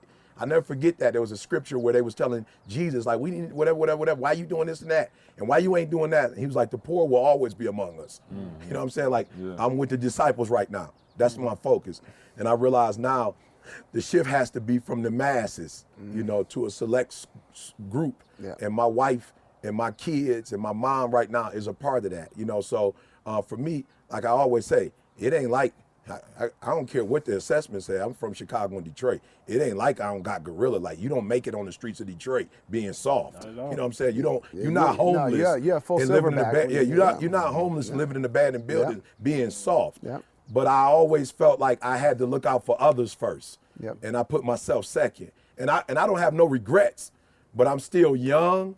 And I still got a whole life. Like Serena said yesterday, I ain't about to retire no time soon. My career is just getting started. And just watching you, Josh, you know, and just the things you've exposed me to, it's like, these next 30, go get these championships. You know, go rack up the bank account. Go rack up the houses. Go rack up the trips. You know what I'm saying? But again, for those of you who are listening, who are your others focused, yo, put in your work. Like, you want to lay down at the end of the day because you are about others, and you need to go to sleep knowing that you took care of it. But at some point, you got to put a stop to that because LeBron could have been in Cleveland for the rest of his life. He gave him a championship. He brought that city what he needed to do in his heart. He brought that city that championship. Now I feel good that LeBron is going out, and LeBron's about to go to LA and do movies and put himself and his family in a position where it's legacy. And see really quick, about that, absolutely. Really quick, because you're so close to it. At Harbor, people have been amazed at what we've done in a year. But we do one thing really well, and I'm just interested to see if you picked up on it. But who do we focus on in our company? Who gets all of our time and attention? The employees. The employees, and the ones that what? That's excel. The producers. That's it. Absolutely. So we focus at the top, and then the bottom. It's not that they don't get the same training and every chance to succeed, but there's a point in life, and the business, where I used to think you build by pulling everyone up from the bottom to try to get everyone to the level. And I had a shift, and I focused on the top producers, and the company takes off. And in a month, we now make what it took me in 2 years to make. Right? So, yeah, for sure. 100%. And it's all based off the producers because they pull the rest along, but you can't pull everybody. You can't push everybody. Yeah, and that might segue good into the next topic. But first, let's shout out our sponsors. Who's our sponsors? I'm looking to see who our sponsors. Come on, man. You know who our sponsors Tell me who our sponsors Shout out to Organifi, man. The best superfood green drink in the world. Shout out to our people in there. I see them drinking it right now. Listen, man, Organifi, you guys hear us talk about it all the time, man. Don't just build yourself up mentally and get a whole bunch of money and not take care of your health. Organifi is a great way to take care of your health. Listen, man, if you're tired of smoothie blending every day, all day, and trying to get out and buy vegetables and forgetting to buy them and your vegetables going bad, man, Organifi is a great way to get all the nutrients you need from that in one drink, man. And so Organifi, who's been a great sponsor of this podcast, allows us to keep doing this podcast, right? And you got entrepreneurs here, and Carl and I are trying to get insiders, as you know. Absolutely. So you drink that Organifi, you bound to get some insiders. Yeah, that's what I'm saying. Because that's getting inside of you. Organifi, man. You're bound to get it. Yeah, so listen, man, they have a ton of products. They got the protein stuff, all of that. My favorite is just the green superfood energy packs. You guys know just how you feeling on a whole nother level, man. You need it up here in this thin air. You know what I'm saying? They Organifi, replenish you a little bit. And yeah, we want to thank them, man. So go to Organifi.com, ORGANIFI.com. Use the promo code SUCCESS, man, and we'll get credit for y'all getting healthy. You know what I'm saying? So appreciate them for being a sponsor. And also, man, big ups to Breathe University. Listen, man, we've been talking about the circle all day. I don't know how many more times I can beat y'all over the head with it. But real quick, while you're talking Breathe University, if you don't mind, just you've heard about the mastermind a few times. I just want to throw out really quick. Yeah. People want to check it out, right? Because people are probably saying, what is this? What are they even talking about? Yeah, for sure. So if you go to, just to everyone that's listening, if you go to masters.game and go, and you have to have a code, so you have to have a password because it's invite only, but we're going to put out the code right now. But code 120, so masters.game, code 120. If you want to read about what we're talking about and apply to be in this, apply to be in this circle. Make a decision. Sure. Make a decision. Study long, study wrong. And listen, man, this is not a conference, so this is not like 200 people. This is a very select group. So yeah, thanks for reminding me, Jay. Masters.game, passcode. When you get there, it's a password protected 120. And there's an application. This is an application process. We want to make sure we got the right group of people, and that doesn't, necessarily mean you got to be making $100 million, but it means you got to be the right type of person. And so, yes. And also, man, BreatheUniversity.com. As always, man, we want you to join us at Breathe U. Listen, man, this is the circle right here. Man, I swear to you, in life, man, like I look at Jamal, who was just like a BU student. You know what I'm saying? Like you just in BU. His family's in BU, and I'm like, man, here's somebody who making millions of dollars, great relationship, great father, great husband, and all of that, and then he's in BU. Right. And you out there. And you not. Right, and you can spend $100. What's the highest level package? $200. $200, and you can spend $200 That's the highest a level. month. The highest level at 200. And you could spend to I'm get about to around. go gorilla though and fix that. Before he goes. I've been hearing a lot of 7-day free stuff. I'm like, okay, we got to start cutting some. We got to get the riffraffs in that cost at the free bro. So So I mean, it is a great time to join. What do we? Don't close your ears. But do we have any promo stuff going on? Okay. Let me get it. Yeah, no. Oh, yeah. Sorry. He won't give him the mic to say the promo stuff. I'm tired of this promo stuff. Hey, right now, as we speak, our Thrive membership is 50% off your first month. So we're all we talking about. Again, no contract, guys. No contract. You can literally just pay $100 for the first month of B. You get exposed to everything we got. I'm talking about. We do a Sunday call. E leads out on the Sunday call. We do a Thursday call. That's an entrepreneurship call. I'm telling you, get access to all this. Jamal is in the call. Jamal, what's Josh the first thing you say when they come to you and be like, "Oh, can you help me get in real estate?" Are you in Breathe U? Bottom line, guys. What you paying for is it's the exposure. It's the exposure. It's the exposure of listening to E. Talking with C, Carl, Josh, myself. And everybody else amongst the group, everybody is doing something.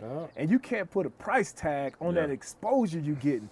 I was a member of Breathe U, and now I'm sitting out here in Utah. I mean, just don't really grasp that. I mean, I go a little bit further than being a member of Breathe U. I was just in a squad car, bro, patrolling the streets of Chicago. Now I'm sitting next to the greatest motivational speaker in the world in Utah. With deer running around, man. She said thank you. It's about exposure. I've never been called that. It's the first for everything. I'm sitting next. I got I only get your due. I only had one brother. One birth brother. Yeah. And to your credit now, I got another brother. Yeah. I got another brother. Yeah. I got another brother. Yeah. I got another brother right here. So it's you just can't even put a price tag on it. Join BU, sit on the mountain. You know what I'm saying? That's the new campaign slogan. Views. Yeah. So BreatheUniversity.com, promo code. No promo code. No promo code. Oh, just go to the site. Go to the site, click the button. All right. Make it easy, huh, Carl? Yeah, you've been jumping in and out. Hopefully, we've convinced you to do that. And shout out, as always, I will never not shout out our current BU members who already know what's up. who are, man, just rocking it out, man. Meetups. Game changers. Everybody, Masters man, of the who rock game. with us, And, man. and that's where all these programs started from. Our current BU that just needed more and more and more. Exactly. And the growth. No, 100%. Yeah, no. And so, And it's some more BU like I folk said, in the back on no camera. doubt. Beast Yeah. Mode, And media. and They ask were them- just and ask them how they got into the squad. Justin Yeah. Stu. Yeah, right. Yeah. The whole. That's why I said, man, Yeah. we organic if family. nothing else. We don't go out and headhunt like high level talent. We get it right from BU. Yeah. So Homegrown. sign up today. All right, cool. So this is my last thing, right? And I just want to kind of. Last thing. No, last. Oh, okay. Before you give the nugget of the day. Okay. Or maybe I should say some of the greatest motivational speakers. Yeah, you're right. Yeah. Thanks again, man. In the world. Sex in the middle. And that's global. He's not referring to just local. Right. Not No, local. world. There you You go. weren't there. You didn't get there till 10 yesterday. From 9 to 9:30, it got explosive. You know what I'm saying? Killed it. It got real. It's on tape though, y'all. Oh, yeah. And if you get in BU, Yeah, we'll show you you the can hear for free the #1 motivational speaker in the world. All right. So y'all gotta help me, and I'm you've already helped me, but I do want to, and this is, I know y'all think I'm about to say something silly, but it's actually serious. And I always had to tap dance around this because I don't really know how to say it, because, man, we talking about all this success and, probably all of us, probably are doing better financially than you dreamed of, and now that you dream even further. It's kind of like you go as far as you can see, and then once you get there, you see further, right? And so I got to thank these two especially for helping me with that process. And I joke all the time. I mean, obviously, it's the running joke on the podcast, the one-bedroom efficiency. But in all seriousness, we've been blessed, right? It's a nice house, and, it is. It's nice. I don't even like talking about it. I swear, because I joke a lot, but I don't like talking about my stuff. I don't do that. You know what I'm saying? Like, I don't have IG, and I'm not trying to, you know what I'm saying? And not that it's a bad thing if you do. I'm not even saying that. I'm just saying, like, I'm pretty private in my private life. And, it's a nice house, right? Y'all all everybody been there now, but Nikki came through, you know what I'm saying? Nikki. And so it's a nice crib, right? So not the issue, I guess, man, like, being where I'm from, even, like, with family and, like, people coming down, like, I think I told you, I had, for a while, I had a little bit of survivor's remorse, a little bit. Yeah. And I was like, man, I don't want to seem like I'm throwing it in people's face. Right. I don't want people to come down and feel like, oh, like somebody called me the other day. I don't know who, maybe my mom or something, took some pictures and showed somebody or something. I got a text that was like, oh my God, your house and da-da-da-da. And I was like, whoa, it felt weird. And I remember these two in the multitude of counsel of safety, and I called these two, because I already know he was about to be like, right, get over it, buy the house, you know what I'm saying? But I called these two, and I asked, their, just opinion or advice. I don't know what I was asking. I was just like, hey, here's the house, whatever. Shout out to Maul for coming through the inspection. Josh and I had several conversations about the house and stuff like that. And I don't know, you were specifically you, Maul, I had called you because, you and your brothers tight, you got sisters, you know what I'm saying, your family, and, Josh the same thing. And Josh has, people doing well as well, but he kind of lives away from his people. You live like right with your people. And obviously, like I said, Maul's crib is incredible, right? And so I was asking you, like, yo, how do you deal with, like, every family event is at your house and, like, everybody wants to come there, and it's like, oh, the Super Bowl's on Jamal's house, this person, you know what I'm saying, like, oh, we meet up, we go over there, and, like, I was like, man, do you ever feel like bad or like, man, like, should I feel guilty about this? Not at all. And I'll never forget what he told me. He was like, he was like, yo, you're doing them a disservice, not just your family, but friends or anybody. You're doing them a disservice by playing small. Like, if you get a house that's, like, makes them feel good, they're never gonna feel like they gotta grow. Yeah. Like, they're never gonna, like, if you just, get a crib that's, like, okay, they're not gonna come to your house and be like, man, I gotta step my game up. And when you told me, you were like, yo, my brother upgraded his life, his family, and, like, when I got that house, it was like everybody was, they were shocked, right? They were definitely had that, whoa, but then everybody kind of raised their games, you know what I'm saying? And so, like I said, man, I've been blue collar conditioned my whole life. You know what I'm saying? Like, I remember going out to, like, houses that were like 200,000 and I remember going to your house in Saddlebrook and being like, dude, he balling. And, now you kind of look at it, and so I guess, I don't know, I still have a little bit of uneasiness sometimes about it. And I guess I'm getting over it from, what you guys have shown me. And Josh, obviously, he doesn't talk about his house either, but Josh got an incredible house, like, on the golf course. And when I say on the golf course, like, you can hit a shot off his back porch. Boom. You're on the back nine at Josh. Yeah, no, I'm You're saying. on the back nine. Yeah, no, and you guys have been instrumental in helping me feel okay, about buying the house and having, a big house and those kind of things. And so I just wondered if you ever went through that phase. And I know, Mark, I kind of know what you're going to say. Josh and I never really talked about this in that particular light, but Josh, your mom does pretty well. And, you have a few more people probably that are doing decent around you, that you don't necessarily have to worry about it being maybe like show-off-ish, you know what I'm saying? But like, I do wonder kind of how you feel about that. Sure. I'll take it first, Maul, because I think you can probably talk a little more applicable to the situation with C, just because the family's closer. But what I will say is, you have the opportunity. I think I mentioned this when we sat on your back porch that first night and talked about when we came to visit the house. But you have the opportunity to show Trey and Avery what's possible and set a new norm. Yeah. So why it's weird for some of your family, and I say weird not in a bad way, but they just, like, your mom freaked out because the price tag on the house, what are we doing? You can't expect her to understand it because the price tag is going to be 10 times the cost of her house. Yeah. It just, so you can't understand it. But by setting the new norm, Trey and Avery now know what their new norm is, and then that new norm will go generationally deep. Yeah. And when that happens, it changes the whole course of everything. So I'm trying to show my kids what's possible through entrepreneurship. Whether they want to be entrepreneurs or not, they need that spirit. And it's a new norm. See, what happened was, and I think I mentioned this at one of the conferences, but when my dad was in prison, people would walk up to me and they'd say, "Hey, my parents said your dad's in prison." And they said that you're probably gonna end up in prison too. And I remember little kids being mean, and I thought, at some point it hit me, I have to set a new norm. Because my dad interrupted what was a norm, which people in my family didn't go to prison. Yeah. But then he set a new norm. Yep. And it was my job to make sure there was a new norm after that. And so your house is actually setting a new norm that I think you will see the fruits of it while you're alive. But some of the fruits of your decision to step out and step up, you won't even realize and see until you're upstairs looking down. Yeah, no, I agree. And to talk about a new norm, we were at the pool in the pool the other day. Trey was like, "Hey, Dad, turn the jets on in the jacuzzi." I was like, "Oh, I got to stop this. I got to stop this." I say 4.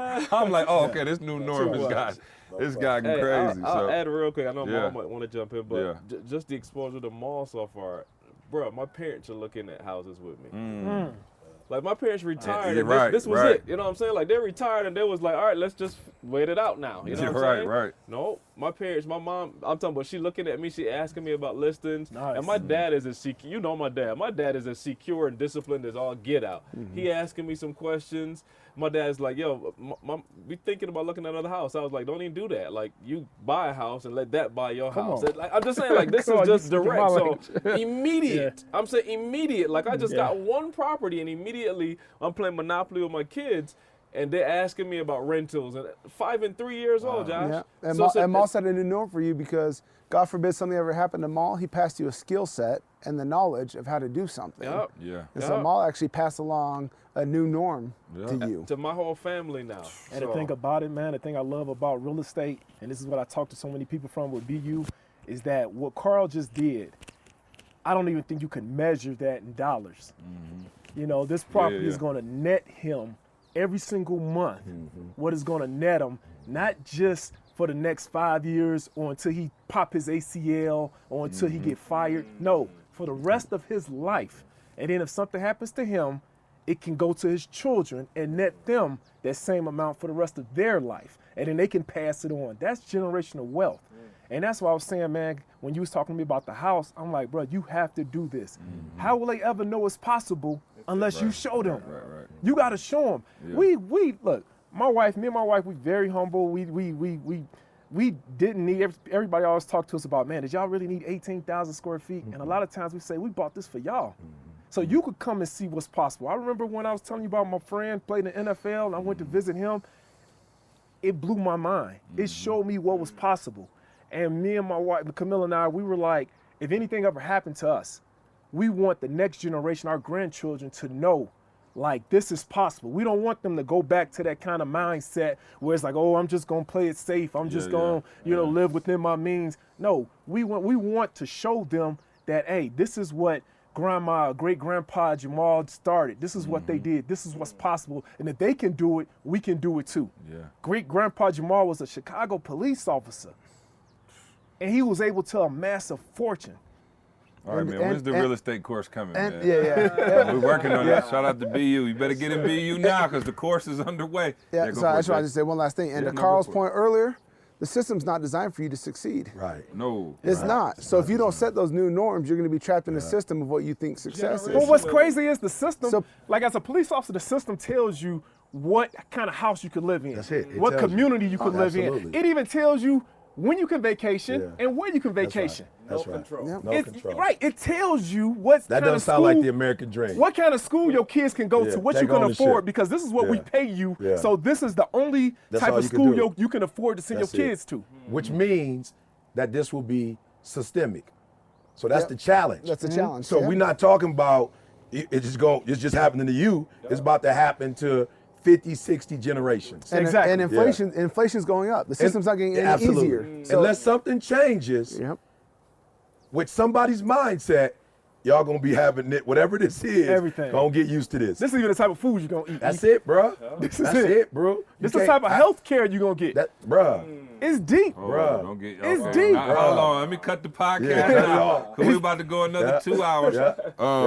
It's yeah, deep. we about to go another 2 Oh, hours. all Let me, day. let So me see, go. you got to do what you got to Yeah, do yeah. to let them know it's possible. I know, I appreciate it, and I got it. You know, like I said, I See, I definitely want to got say this it. though Yeah, go for before it. you move on. For those of you I'm who are about to listening, end. I ain't moving on. Oh, you ain't moving on. Okay, because he's gonna move on. It's gonna be a last. Oh yeah. No, It's gonna be a last. But for real, I want to speak to those of you who struggle with what I struggle with, and I love my wife, you know, and I have to value Dee Dee because when we do something, Dee Dee's not on others. Dee Dee ain't thinking about what they think about what we doing. You know what I'm saying? She's not on that. Dee Dee is thinking about, I worked, I want this for my kids. I don't care what nobody think about what I do. If I buy Jalen a Porsche tomorrow, I can care less if people think that's the right thing to do for my son or wrong thing. It don't make a difference. It's my son. It ain't theirs. I'll carry him for 9, 10 months. I don't care what you think. Right. I don't care if you like it or you don't like it. It's my son. So I can do with my son and my daughter whatever I feel like. I want to pay for them to go to school. I want to pay for them to have a car while they on campus. If they racking up tickets, who cares? Go, Eric, go pay for the tickets. But I want them to have a car. You feel me? And I value that in Dee Dee. I know there's a balance, but God bless us not to have 2 people in the house who own others, you know? Yeah. And so Dee Dee's thing is bump that. So I just want to say to those of you listening, like, for real, it's some stuff that you have to do for yourself. And you got to stop asking for the opinions of others. It doesn't matter what they think. It doesn't matter what they say. They don't live in your house. And I'm just going to say this because some of y'all are like, well, I can't get in the conversation because they're talking about houses. When I wrote the book, Jamal, I had to say, I don't care what my mother thinks.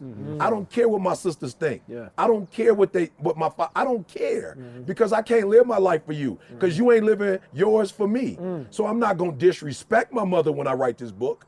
I'm not going to, what is it called? Like dirty laundry. Yeah. I'm not going to put out our dirty laundry. I'm not going to say things that are private to our house. Yeah. So if you read the book, doggone it, you're going to see I'm talking about the mistakes that I made and what I needed to do. And my mother was upset. And my sisters didn't want to read the book because I did reveal that wasn't my biological father and that I had another father. Yeah. You feel me? So yeah, that part I was like, yo, so we're not talking about houses. We're talking about those of you who are living for somebody else and you killing your dreams and your goals and your movement so because you so worried about what they gonna think. If my mom loved me, we gonna test this relationship. If she loved me, she gotta love me enough to know that I had to write. And so guess what? I'm helping my mom write hers now. And I'm sure it's gonna be some stuff my mom gonna say in there that I ain't gonna particularly care for, but who cares? She gotta tell her story. She gotta get out of her system. So for those of you who are listening, yes, there is a balance. You shouldn't be so cavalier, and so, demonstrative that you don't care about nobody's feelings. But at the same time, you shouldn't live your life to the point where you trap now that you can't make moves because you're so concerned about what other people think. I'm sorry. If you want to succeed, I'm sorry, my bad. I just said if you want to. I just automatically go to succeed as bad as you want. I'm sorry. If you want to improve your self-worth, stop giving other people the calculator. Yeah, and so it's not like your house. It's not about a house. It's about a mindset. That's it. It's about the kids, It's man. actually- What are they gonna- but it's about the mindset. Yeah. It's how you internalize and what you see. And to your point, it's not about houses, cars, vacations, anything else. It's That's about the easiest thing, Josh. And why is that the hardest thing to change? Yeah. The mindset is the easiest thing. It don't cost no money. You don't got to take no program for it. It's just you sitting in the mirror and saying, stop thinking the way you was thinking and start thinking like you should be thinking. Yeah. Why is that so doggone hard? What'd That's you the used to next call one. it, E? Triple No. darkness. Thinking. Thinking. Thinking. That was come on, E. Give me the name. The motivational Zig speaker. Ziglar? Zig Zig. Ziglar, That yeah. was Zig Zig. Zig Zig, yeah. Stinking thinking. Yes, you had the stinking. With a southern That's accent. it, yeah. Stinking thinking. Yeah. Hey, stop that stinking Yeah. thinking. I think we just named the podcast. There we go. There it goes. There we go. Yeah, no, man. So, hey, I appreciate it, man. We got to get to the session now. Ain't that crazy? We do all this. Now the day begins. Yeah. Now the day 9 begins. o'clock. It's ready to go. Great way to start the day. Listen, man, seriously, I love each and every one of you, man. Thank you for holding me accountable. Thank you for, showing me the way. And, man, it's big, man. I do appreciate it. And I hope do it everybody again. out there understands, what this is. And so need to get you two on the podcast more often. And I know it's tough just because we're always traveling. And the three of us, yeah, Yeah, there right. you go. Yeah. Yeah, Josh is here for another 6 months. Hey, seriously though, this is a long flight. Next time we do it, we got to do a private jet. It's a long flight. Let's do it. Is that what's This next? flight. Is that what's next? I think we. Hey, can we record from the private You jet? know what's so funny? We used to think about it though. We used to Yeah, talk about. Beast yeah, Mode we can- Media shaking their head. Yeah, Look at Beast Mode Jose Media like, said yes. we got it. Yes. So shoot, We I was sure gonna get a can. 4-seater. So we gotta go. All right, we'll work it out. Hey, I know Didi doesn't care, but I'm coming for the ride.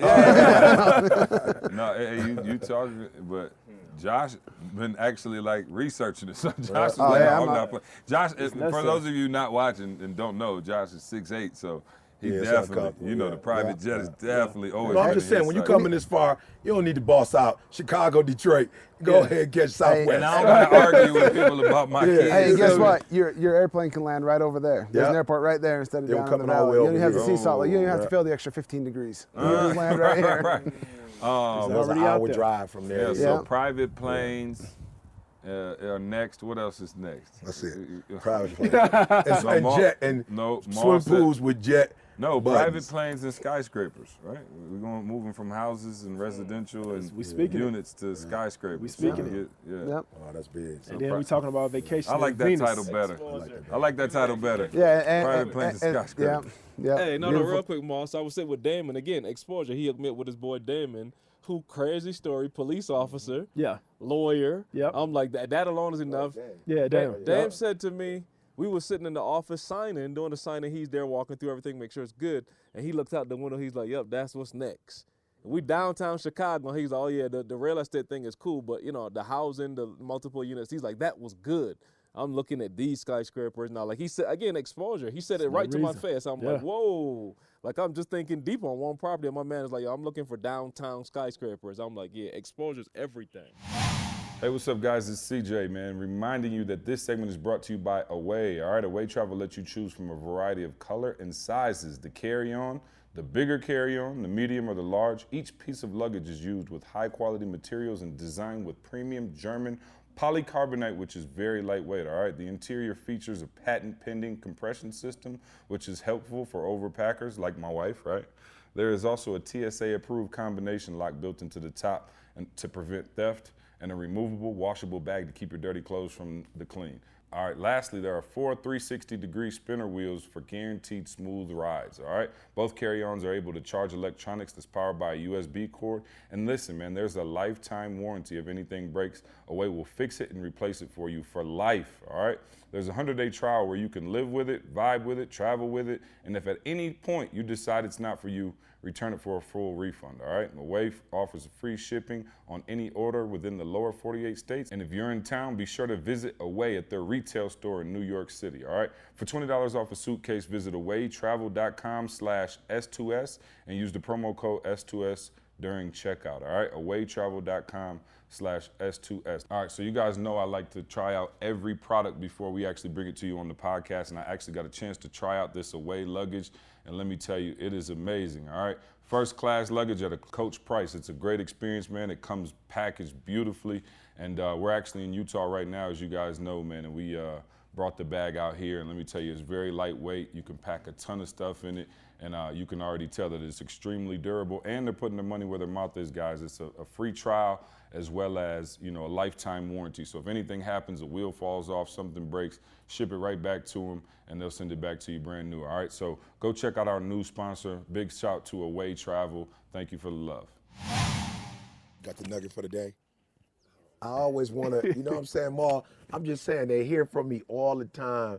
You here, Josh is here, so I always want to sit on the bench and Pressure's watch on. alley-oop. I just want to see the You're alley-oop. sitting next so. to the greatest motivational speaker in the world. Here we You go. should Here have we go. something. Yeah. Sitting down that close to CJ. You should have something. Nah, y'all, but hey, just what we've been saying before, just to stay on that exposure thing. I mean, guys, look where we're at. You know, look where we're at.